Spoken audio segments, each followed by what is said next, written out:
Halo, Assalamualaikum warahmatullahi wabarakatuh. Jumpa lagi dengan saya, Freddy Sudaryanto, di channel YouTube-nya Freddy Sudaryanto Spot, masih seputar kasus Jalan Cagak Subang. Pagi ini saya coba akan mengangkat eh, temanya adalah sehebat itukah pelaku. Ya, kalau misalkan saya bilang judulnya sehebat itukah pelaku, superhero, Superman, ya, luar biasa. Pokoknya pelaku ini luar biasa. Sampai hampir ke 6 bulan ini polisi belum bisa memberikan semacam titik pencerahan. Nah, padahal kita ketahui sudah ada 69 saksi yang terperiksa. 15 saksi diantaranya adalah dari pihak keluarga, kemudian 11 saksi adalah mereka yang melintas di depan TKP, kemudian 32 saksi yang memperkuat alibi, kemudian 11 saksi di luar daripada berkaitan dengan kasus tetapi masih ditanyakan. Jadi jumlahnya sekitar 69 saksi. Dari 69 saksi sudah terperiksa juga belum memberikan pencerahan-pencerahan yang sangat signifikan.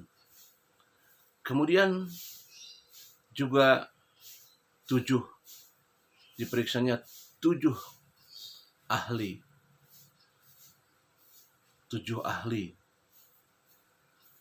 Juga 50 km dari TKP pengecekan CCTV. Radius 50 km dari TKP. Nah, coba bayangkan ini, dari 69 saksi yang beraneka ragam, 7 ahli, kemudian di CCTV radius 50 km, masih belum juga terungkap. Berarti ini Superman yang melakukannya. Bukan lagi yang saya sebut tadi malam adalah Odading, tapi ini adalah betul-betul Superman. Superman yang luar biasa. Nah, kalau saya bilang ini Superman, maksudnya orang hebat gitu lah ya. Apa mungkin di antara saksi yang ada itu? Coba kita kembali lagi, kalau katanya clue yang terdekat adalah kata Bu AKBP, clue-nya yaitu orang terdekat. Apakah mungkin Pak Yosep sehebat ini? Apakah mungkin Yoris sehebat ini? Apakah mungkin Danu sehebat ini? Apakah mungkin Bu Mimin sehebat ini? Apakah mungkin Arigi sehebat ini? Ataukah mungkin Mang S sehebat ini? Ataukah mungkin Pak RT sehebat ini? Dan lain-lain, mereka sehebat ini. Kenapa ya saya bilang sehebat itu? Dari yaitu dengan adanya CCTV yang radius 50 km, ya, tidak ada juga penampakan-penampakan daripada saksi. Pasti pihak kepolisian itu melihat CCTV itu mulai dari berapa hari ke belakang dari TKP, dari kejadian tanggal 17-18, kemudian setelahnya, 1 hari setelahnya, 1 hari sebelumnya, atau 2 hari sebelumnya, itu pasti diawasi. Dari CCTV itu tidak terlihatkah? Berarti ini hebat sekali. Berarti pertanyaannya begini. Kalau bahasa ininya tidak akan mengguar talus atul, apa itu bahasa gitu ya. Jadi tidak mungkin pihak kepolisian juga mencari seseorang yang tidak di luar saksi. Yang pertama pasti akan dilihat adalah saksinya dulu.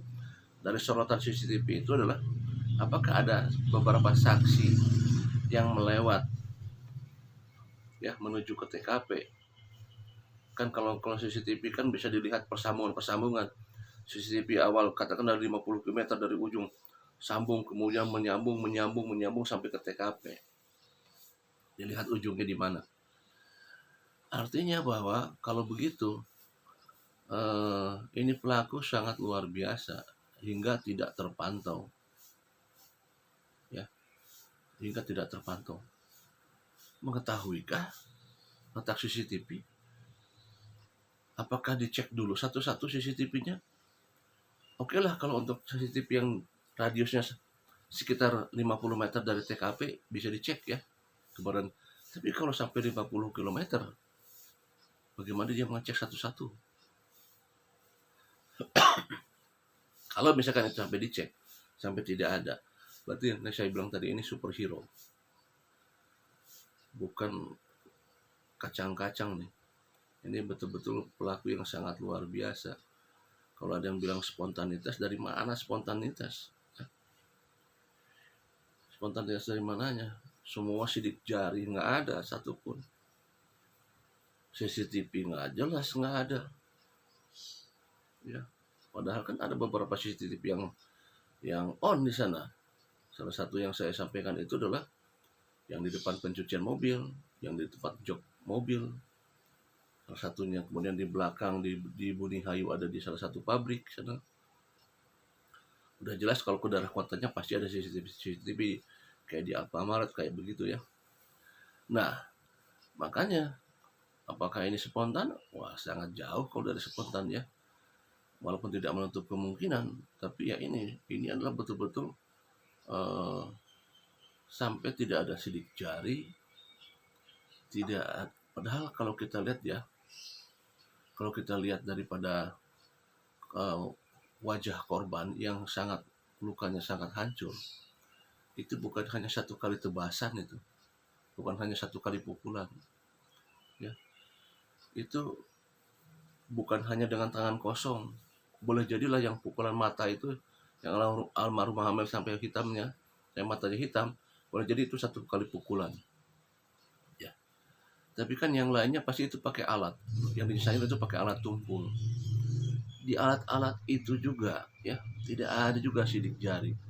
Katanya pakai pencucian baju ya, kayu penjur baju. Kemudian pakai apa lagi ya, mungkin pakai cutter atau pakai gunting. Tidak ada sidik jari sama sekali, dibersihkan ya. Tidak ada sidik jari alat kaki, alat telapak kaki ya. Kalau telapak kaki kan pasti ada sidik jari di sananya, tapi ini jelas tidak ada alat kaki, tidak alat ini ya, telapak kaki. Kemudian juga gini, tidak ada pun sehelai rambut yang tersisa di sana. Padahal semuanya dari satu helai rambut itu bisa jadi petunjuk ya. Satu helai rambut itu bisa jadi petunjuk. Tapi tidak ada sama sekali. Luar biasa ini. Sangat luar biasa. Sampai pelaku ini disibukkan dengan salah satunya bukan hanya melakukan eksekusi, tapi disibukkan untuk menghapus jejak. Ini sebenarnya yang luar biasa. Bagaimana dia bisa hafal pada saat dia setelah melakukan eksekusinya, bagaimana dia hafal satu persatu di mana letak sidik jari saya. Kalau dia pelaku dia, wah sidik jari saya tadi di mana nih? Oh dipegang di sini. Tadi sidik jari saya melewati mana nih? Oh di sini, hapus. Sehingga dia mengambil kesimpulan untuk menghabis semua sidik jarinya. Tidak satu persatu yang kita tahu ya. Ya, akhirnya menghilangkan semua sidik jarinya. Di mana nih saya memegang ini? Kapan nih saya megang ini? Kapan terakhir megang almarhum? Akhirnya dia yang dari jam malam itu setelah eksekusi sampai pagi dia disibukkan menghilangkan sidik jari. Ya, karena saya juga heran, dari sekian banyak kan pada saat dia melakukan eksekusi itu dia juga pasti dicampuri oleh rasa takut ya, takut ada yang melihat. Jadi di pikiran mereka dia itu adalah mereka campur baur pikirannya. Nah pada saat campur baur itu mereka masih memikirkan sidik jari itu loh. Itu yang sangat luar biasa itu. Ya pada saat dia ya kan pada saat itu pasti pikirannya campur aduk, takut ketahuan dan sebagainya ya. Tapi masih sempat mikirin di mana sidik jari saya tadi, di mana sidik jari saya tadi. Nah ini yang sangat luar biasa ini, masih memikirkan sidik jari ya. Bisa jadi dia melakukannya dengan pengaman sarung tangan, bisa jadi seperti itu ya, dengan pengaman sarung tangan. Makanya saya pernah waktu itu saya upload dalam satu video saya di awal-awal bulan pertama, minggu-minggu pertama, saya bilang bahwa kalau dia profesional maka dia akan melakukan segalanya dari awal adalah memakai sarung tangan, memakai pelindung kepala ya, semacam kupluk gitu, memakai alas kaki, tidak memakai jadi biar telapak kaki tidak menempel. Itu kalau yang profesional mungkin seperti itu ya, mempersiapkannya. Ya, itulah barangkali makanya saya bilang bahwa ini pasti terencana, karena memang pasti dipersiapkan, karena tidak ada sidik jari sekalipun di sana. Ini sangat luar biasa. Demikian kali ini ya, saya bahas masalah pelaku adalah seorang yang sangat luar biasa, Superman ya, tahu di mana letak CCTV sampai radius 50 km tidak terdeteksi, sidik jari tidak terdeteksi, alat-alat tidak dibawa dari luar, kemudian tidak membawa alat digital, alat handphone, alat komunikasi, tidak membawa. Jadi memang sudah ada niat bahwa hal-hal yang nantinya akan jadi barang bukti itu sudah dipersiapkan jauh-jauh sebelum melakukan eksekusi ini. Kalau misalkan begini, kalau misalkan ada HP dia pelaku, bisa jadi ini spontanitas. Kalau ini sudah HP aja nggak dibawa, berarti dia sudah mempersiapkan bahwa hal-hal yang akan jadi barang bukti dia udah persiapkan, dijauhkan. Berarti ini adalah terencana dan luar biasa. Demikian kali ini saya bahas. Assalamualaikum warahmatullahi wabarakatuh.